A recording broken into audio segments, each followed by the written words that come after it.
তারাই করবে 5ই আগস্টে যারা রাজপথে ছিল। রাজনীতি তারাই করবে যারা এই ফ্যাসিস্ট আওয়ামী লীগকে দেশ থেকে তাড়িয়ে দিয়েছে। 2018 সালের কোটা সংস্কার আন্দোলনের প্রেক্ষাপটে তৎকালীন ঢাকা বিশ্ববিদ্যালয়ের ভিপি নুরুল হক নূরের হাত ধরে উত্থান হয় গণ অধিকার পরিষদের। দীর্ঘদিন জুলুম নির্যাতন নিপীড়ন শেষে রাজনৈতিক পট পরিবর্তনে সংগঠনটি পৌঁছে গেছে এখন নগর থেকে মহল্লায়। তার ওই ধারাবাহিকতায় উলিপুরের তবকপুর ইউনিয়ন গণ অধিকার পরিষদ GOP এর কর্মী সভা ও ইফতার মাহফিল অনুষ্ঠিত হয়েছে। মঙ্গলবার 25শে মার্চ তবকপুরের রেলগেট বাজার সংলগ্ন স্থানে আয়োজিত কর্মী সভা ও ইফতার মাহফিলে GOP এর ইউনিয়ন আহ্বায়ক জনাব আবেদ আলী এর সভাপতিত্বে ও সদস্য সচিব মমিনুল ইসলামের সঞ্চালনায় প্রধান অতিথির বক্তব্য রাখেন গণ অধিকার পরিষদের কেন্দ্রীয় উচ্চতর পরিষদের সদস্য ও বাংলাদেশ সুপ্রিম কোর্টের আইনজীবী অ্যাডভোকেট SM নূরে এরশাদ সিদ্দিকী।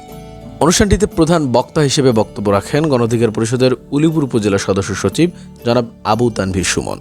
এছাড়াও আরও বক্তব্য রাখেন উপজেলা ও ইউনিয়ন পর্যায়ের বিভিন্ন নেতাকর্মীরা। সমাবেশটিতে বক্তারা আওয়ামী লীগের রাজনীতি নিষিদ্ধকরণ ও লীগের দোসর জাতীয় পার্টিকেও নিষিদ্ধের দাবি জানান। এই জাতীয় পার্টি হচ্ছে স্বৈরাচারের দোসর। এই জাতীয় পার্টির কারণে শেখ হাসিনা এতদিন ক্ষমতায় ছিল। তো সুতরাং এই জাতীয় পার্টি যেন এই গ্রামে গঞ্জে কোনোদিনও তারা রাজনীতির কথা বলতে না আসতে পারে, এদিকে সজাগ রাখতে হবে। তাহলে রাজনীতি কারা করবে?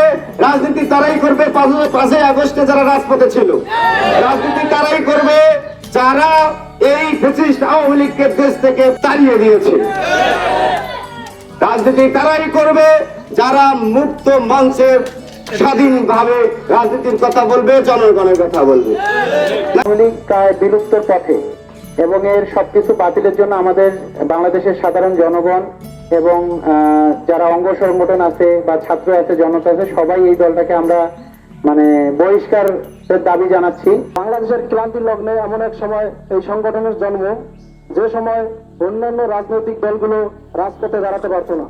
উলিপুরের তবকপুর ইউনিয়ন গণ অধিকার পরিষদ কর্তৃক আয়োজিত কর্মী সভা ও ইফতার মাহফিল থেকে জুবাইর জিহাদি, উত্তর বাংলা।